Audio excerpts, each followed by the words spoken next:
Nah, Fania, kamu selama ini kalau yang kamu rasain, efek positif dari pakai niacinamide itu apa aja? Sekarang kalian nggak perlu pakai resep dokter, kalian cukup beli skincare yang ini memang boleh kalian pakai sehari-hari. Ya, yaitu adalah, udah bisa tebak nih, retinol. Karena apalah gunanya menggunakan skincare sebanyak Tanpa apapun, sunscreen. semahal apapun, tanpa sunscreen. Hai guys, welcome back to CNF YouTube channel. Kali ini bareng aku Beka, dan aku nggak sendiri, aku ditemenin sama Fania. Hai Beka. Halo Fania. Hai semuanya, aku Fania dari Beauty and Acne. Oke, hari ini kita mau belajar tentang ingredient skincare. Dan sebelum kita bahas nih satu persatu ingredientsnya, kita tanya dulu sama Fania ya. Fania, kamu tuh selama ini kalau misalnya pakai skincare, kamu perhatiin dulu nggak sih ingredients atau active ingredients yang ada di dalamnya? Yes, tentunya ya. Kalau misalnya kamu tanya dulu, mungkin aku jawabnya enggak. Karena kalau dulu kan it's all about the packaging, abis itu klaimnya. Tapi sekarang aku ngerasa ngelihat ingredients sebelum kita beli produk itu penting banget. Apalagi kalau misalnya kita udah belajar tentang kebutuhan kulit kita, terus bisa aja kan ada ingredients yang nggak cocok sama kulit kita kan. Benar. Jadi kita harus ngelihat ingredients itu, memastikan semua ingredients yang ada di suatu produk itu udah cocok sama kulit kita. Bener, setuju banget. Jadi sebenarnya yang penting tuh kita nggak cuma tahu jenis kulit kita, kebutuhan kulit, tapi ingredients dan active ingredients yang ada di dalamnya tuh apa aja. Nah, kita akan bahas ya kali ini ya. Jadi stay tune di CNF Talks.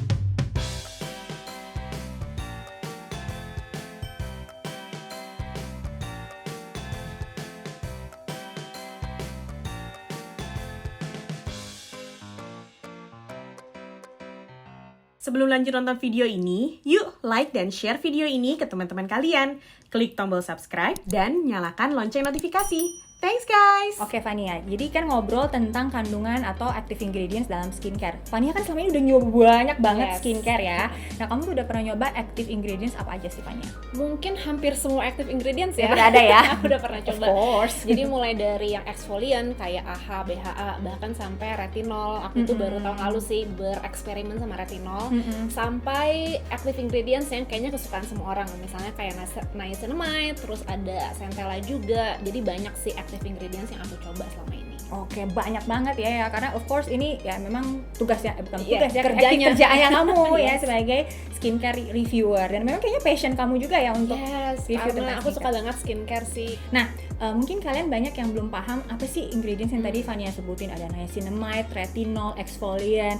Nah, sebelum kita masuk ke produk tersebut satu persatu atau kandungan tersebut satu persatu, kita diskusi dulu nih sama Fania ya. Apa sih bedanya Van ingredients sama active ingredients? Yang kamu tahu gimana? Oke, ada yang namanya active ingredients, ada yang namanya inactive ingredients ya. Jadi active ingredients itu kayak ingredients utama lah dalam satu produk itu, tergantung dari klaim produk itu tuh apa. Jadi Oke. misalnya kalau produk ini punya klaim untuk mengeksfoliasi, berarti active ingredients atau bahan utamanya itu adalah exfoliant kayak AHA atau BHA. Tapi bukan berarti ingredients lain tuh kayak nggak penting ya. Tapi ingredients lain itu bisa aja berfungsi untuk semacam kayak booster gitu. Jadi mendukung kerja si active ingredients ini supaya produknya itu bekerja lebih maksimal.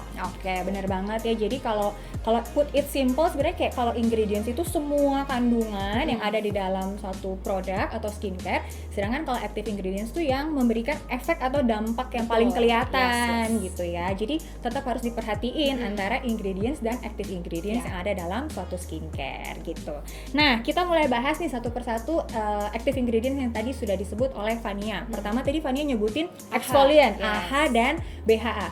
Mungkin banyak dari kalian yang belum tahu kalau AHA dan BHA itu apa sih gitu kan. Udah sering lihat tuh banyak di skincare tulisannya AHA, BHA, famous banget.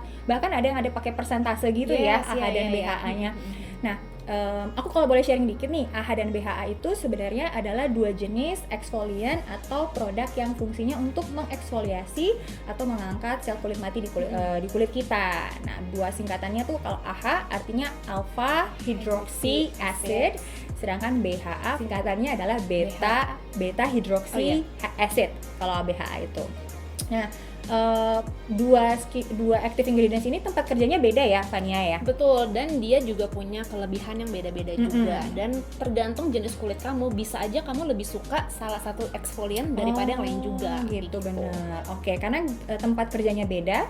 Kalau AHA itu kan lebih ke permukaan kulit ya, jadi mengangkat sel kulit mati yang ada di permukaan kulit kita. Sedangkan BHA dia itu punya sedikit sifat keunikan yang katanya lebih lipofilik Betul. istilahnya ya. Ya. Jadi lebih menyukai minyak sehingga lebih gampang masuk ke lapisan kulit kita dan membersihkan pori-pori dari kayak tumpukan minyak, kotoran atau sel kulit mati yang justru biasanya nanti kalau dibiarin tersumbat di dalam pori-pori itu akan menyebabkan jerawat Yes. atau komedo gitu. Jadi tadi yang Fania bilang tergantung jenis kulit. Mungkin kayak orang yang kayak acne prone itu lebih milih ke BHA biasanya, karena benar. acne prone biasanya lebih berminyak kan ya. Benar, cenderung berminyak. Sedangkan mungkin kalau AHA ya itu bisa dipakai semua jenis kulit ya. Yes.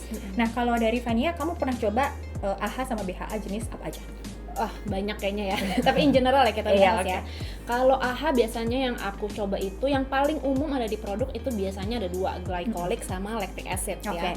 Walaupun sekarang udah mulai banyak nih produk yang pakai misalnya azelaic acid atau mandelic acid, tapi 2 ingredient tadi, glycolic dan lactic itu yang paling banyak ditemukan. Nah, salah satu AHA yang aku suka itu ya memang si glycolic itu dan lactic acid. Tapi entah karena kulit aku sensitif nih ya. Jadi kalau pakai glycolic dan lactic acid itu biasanya lebih cekit-cekit. Karena memang AHA ini kan dia lebih bisa menyerap ke lapisan dalam kulit kita kan. Sedangkan kalau jenis AHA misalnya azelaic atau mandelic, dia molekulnya ukurannya lebih besar. Jadi dia menyerapnya nggak terlalu dalam lah gitu. Jadi sebenarnya AHA pun jenisnya ada banyak kan ya. Benar. Dan punya karakteristik masing-masing. Benar ya. Jadi penting banget juga harus tahu keadaan kulit dan Betul. jenis kulitnya gitu. Nah, kalau BHA sendiri kan cuma satu jenis ya. Yes. Cuman salicylic acid. Nah, kalau Fania selama ini kalau pakai kan AHA sama BHA itu fungsinya untuk eksfoliasi. Nah, itu kamu pakai setiap hari, sehari 2 kali atau cuman kayak weekly atau gimana? Aku dulu pakai setiap hari waktu awal-awal belajar skincare ya. Tapi sekarang setelah tahu kulit aku itu sangat sensitif dan tidak bisa diombang-ambing dengan berbagai macam active ingredients, jadi aku pakainya paling seminggu sekali. Kalau misalnya lagi haid nih, kalau yang perempuan PMS itu biasanya kulit kita kan lebih rewel kan ya. Itu mungkin kita bisa naikin intensitasnya jadi 2-3 kali seminggu sih. Kita move on ke active ingredients yang kedua. Wah, ini kayaknya udah banyak yang tahu ya. Very famous sejak beberapa tahun belakangan ya. Depannya N. Niacinamide ya. Niacinamide ini famous banget ya Fania ya, kayak udah beberapa tahun belakangan setiap produk tuh, apalagi sekarang makin banyak yang produk-produk di Indonesia ya, produk lokal tuh banyak niacinamide. Mungkin banyak yang belum tahu kalau niacinamide itu sebenarnya adalah vitamin ya, vitamin B3. Betul. Dan kenapa sih niacinamide tuh kayak di holy grailin banget sama orang-orang, kayak punya banyak banget manfaat. Karena seperti namanya, vitamin B3, tubuh kita itu kan membutuhkan vitamin sebenarnya, dan vitamin B3 itu adalah salah satu nutrisi esensial yang dibutuhkan tubuh kita. Jadi kalau kita pakai apapun, termasuk skincare yang ada kandungan niacinamide-nya atau vitamin B3, tentu akan memberikan banyak sekali efek positif ke kulit kita gitu. Nah, kita tanya sama Fania. Nah, Fania, kamu selama ini kalau yang kamu rasain efek positif dari pakai niacinamide itu apa aja? Yang pertama pasti brightening ya. Aku kira kayaknya orang suka banget sama niacinamide karena bisa brightening dan mudahin bekas jerawat. Nah, tapi yang banyak orang lupa adalah sebenarnya niacinamide juga berfungsi bagus untuk yang kulitnya acne prone. Biasanya yang kulitnya acne prone ada yang namanya skin barrier ya. Sekarang kan juga lagi ngetren kan. Biasanya yang kulitnya acne prone itu skin barriernya itu agak rusak atau agak terganggu lah ya. Nah, niacinamide ini berfungsi untuk merangsang pertumbuhan ceramide di kulit kita, jadi skin barrier kita lebih bagus dan pada akhirnya kulit kita jadi lebih jarang jerawatan. Terus kalau karena kulit aku gampang banget merah-merah ya, jadi salah satu fungsi niacinamide yang aku suka adalah juga mengurangi merah-merah. Terus belum lagi juga mengontrol produksi minyak. Itu aku ngerasa banget soalnya. Dan kalau misalnya produksi minyaknya kayak lebih terkontrol, pori-pori kita kan kelihatan juga lebih kecil kan ya. Jadi that's why I love niacinamide sih. Banyak kan manfaatnya ya itu sekali lagi. Jadi memang karena ya itu memang niacinamide atau vitamin B3 itu dibutuhkan sama tubuh kita gitu ya. Kita move on ke active ingredients yang ketiga. Ini juga hype banget. Hype-nya sih sebenarnya kalau aku lihat ya, sebenarnya dari dulu kandungan ini tuh udah banyak banget dipakai, tapi lebih terkenal tuh sama orang-orang yang kulitnya acne prone, terus atau aging, dan biasanya lebih ke yang diresepkan sama dokter. Cuman sekarang active ingredients yang kita mau bahas ini udah mulai banyak di Yeah. skincare yang kalian bisa dapet di over the counter. Dan gitu. gampang ya sekarang dapetin ya. Kalau dulu kan Gampang susah banget. kan. Bener, dulu tuh harus pakai resep dokter gitu kan. Mm-mm. Sekarang kalian nggak perlu pakai resep dokter, kalian cukup beli skincare yang ini memang boleh kalian pakai sehari-hari. Ya, yaitu adalah udah bisa tebak nih, retinol. Ya, retinol atau retinoid. Ya. Jadi banyak yang nanya nih, banyak yang bingung apa sih bedanya retinol apa retinoid gitu. Jadi sebenarnya retinol itu adalah vitamin A. Nah, kalau retinoid itu adalah kumpulan atau grup-grup senyawa yang fungsinya itu kalau misalnya kita pakai ke tubuh atau ke kulit kita mirip seperti fungsi dari vitamin A gitu. Jadi retinoid itu lebih luas lagi cakupannya. Dan retinol itu masuk ke dalam grup retinoid tadi itu. Nah, kalau secara fungsi vitamin A itu juga mirip seperti niacinamide ya, adalah vitamin nutrisi esensial untuk tubuh. Jadi kalau misalnya kita konsumsi baik itu dari makanan atau skincare, pasti efeknya itu akan banyak banget kita rasain. Jadi retinol tuh sering dibilang sebagai kayak magic gitu ya, Gold standard standard benar, karena hampir bisa membantu menyelesaikan banyak sekali masalah kulit. Salah satunya adalah misalnya kayak acne, itu gold standardnya memang retinol. Terus anti-aging juga gold standardnya adalah retinol gitu. Tapi ya balik lagi, kalian harus pilih-pilih nih mana yang cocok sama kulit kalian, mana yang kalian harus konsultasikan dulu ke dokter, karena setiap skincare itu active ingredients ada persentasenya. Nah, kita tanya sama Fania ya. Selama ini Fania udah pernah pakai retinol atau retinoid apa aja? Karena banyak kan jenis retinoid, nggak cuma retinol doang. Kamu udah pernah pakai apa aja? Terus beberapa orang tuh kan takut pakai retinol karena takut ngerasa side effect-nya kan adalah kering ya. Betul. Kering, terus biasanya kadang ada yang jadi merah-merah, ada yang bilang bahkan mungkin kayak purging atau muncul jerawat gitu. Kamu ngerasain nggak side effect itu, dan ada tips nggak milihnya nanti? Aku ngerasain, tapi sebelumnya yang ditanyain kan pernah pakai retinoid atau enggak kan? Aku nggak pernah pakai retinoid karena retinoid itu hanya dengan retinoid itu hanya dengan resep dokter. Oke, retinoid acid ya. Biasanya retinoin atau retin A. Karena resep dokter aku jadi belum pernah pakai. Selama ini yang pernah aku pakai adalah retinol yang memang bisa dibeli bebas. Nah, aku ingat aku pertama kali pakai retinol itu 2 tahun lalu, dan padahal ini persentase retinolnya itu kecil gitu. Tapi karena kulit aku memang belum pernah ketemu sama retinol, walaupun aku pakainya cuman kayaknya seminggu sekali deh ya. Itu efek keringnya itu sampai berminggu-minggu gitu, dan itu pas dipegang aku kayaknya nggak pernah kulitnya sekering itu. Karena seumur hidup tuh aku kulitnya kayak berminyak terus kan. Iya. Jadi pas dipegang bener-bener kulit aku itu berasa kasar banget, dan bersisik gitu ya. Iya, dan kalau misalnya ngaca dilihat dari deket ya itu kayak kelihatan kulit matinya gitu loh. Iya, Dan itu memang sebenarnya itu nggak bisa dihindari sih kalau pertama kali pakai kan. Tapi kita bisa mengurangi resiko itu dengan cara pakai produk yang memang sifatnya lebih moisturizing, lebih hydrating kayak gitu. Jadi jangan takut, selama ini mungkin juga ada yang takut ya, oh ya ampun kalau pakai retinol jadi jerawatan atau jadi kering. Jangan takut, kalian bisa mulai dari yang tadi persentasenya paling lemah, atau kalian juga bisa tadi patch test dulu cocok atau enggaknya.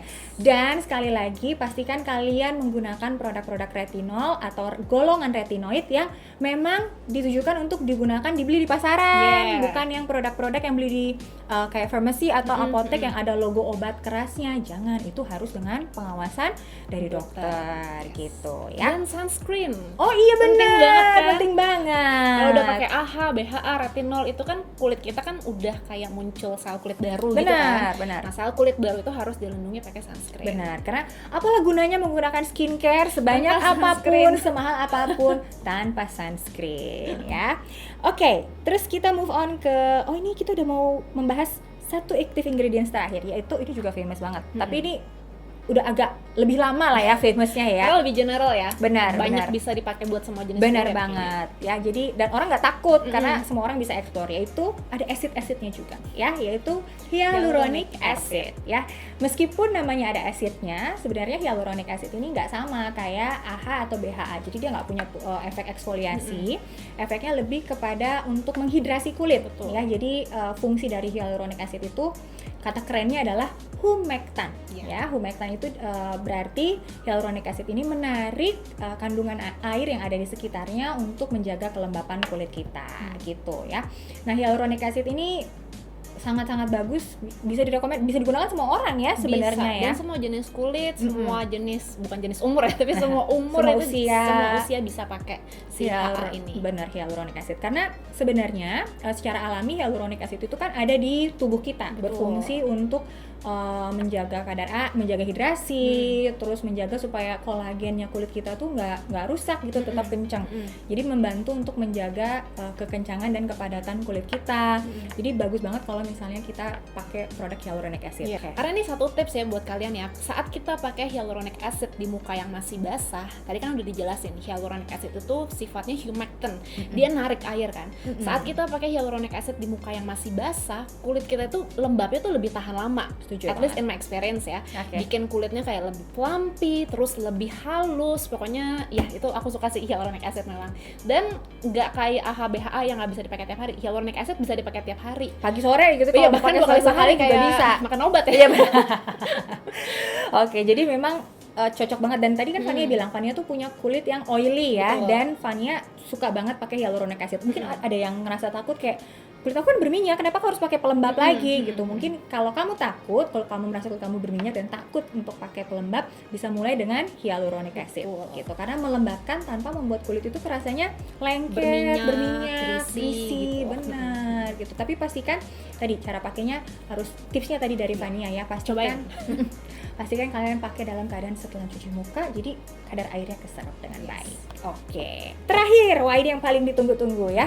Dari sekian banyak active ingredients, apa sih tips dan trik dari Fania untuk gimana caranya mix and match satu dengan yang lain, antara satu skincare dengan active ingredients dengan active ingredients yang lainnya. Mungkin ada yang takut, oh aku dengar retinol tuh nggak boleh dikombinasi sama AHA BHA gitu, atau kayak niacinamide sama AHA BHA tuh nggak boleh, atau niacinamide sama vitamin C nggak boleh karena akan berubah ini itu segala macam gitu kan.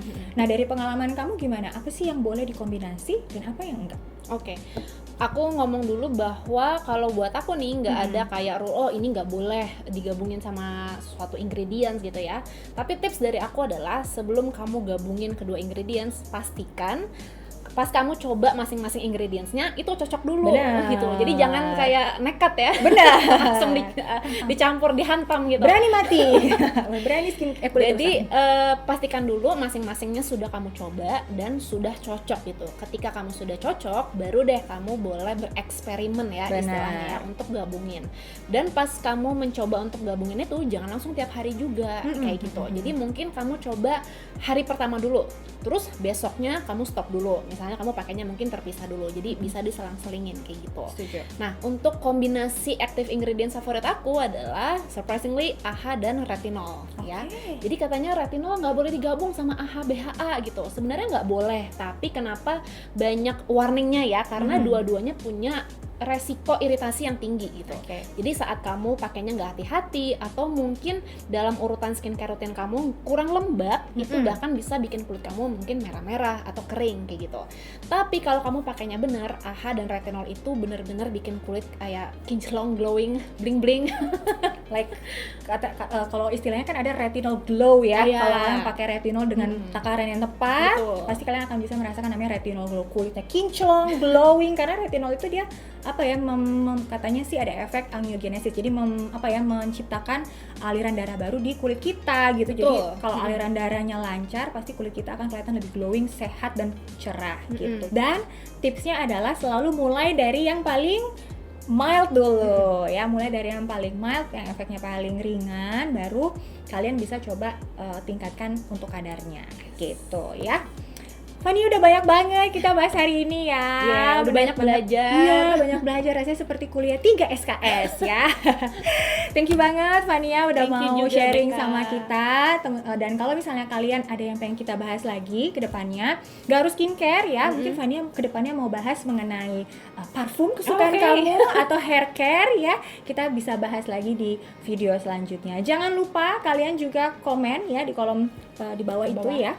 Kalian pengen kita bahas apa aja, terus subscribe YouTube channel kita, nyalakan lonceng notifikasi, dan kalau misalnya kalian pengen tahu CNF ini ada produk baru apa aja sih sekarang ya, karena CNF itu selalu ada produk-produk terupdate ya. Fanny juga follow ya. Yes. @CNF Store Official ya, nanti kalian bisa dapat gak cuma update tentang produk fragrance, ada skincare, hair care, dan kita juga sering ngasih tips and trick gimana cara merawat diri. Dan banyak promonya. Oh iya bener banget, itu paling penting Instagramnya. ya. Selalu ada promo swipe up, swipe up, swipe Iya. up, swipe up. Oke, thank you for watching guys. See you on next video. Bye.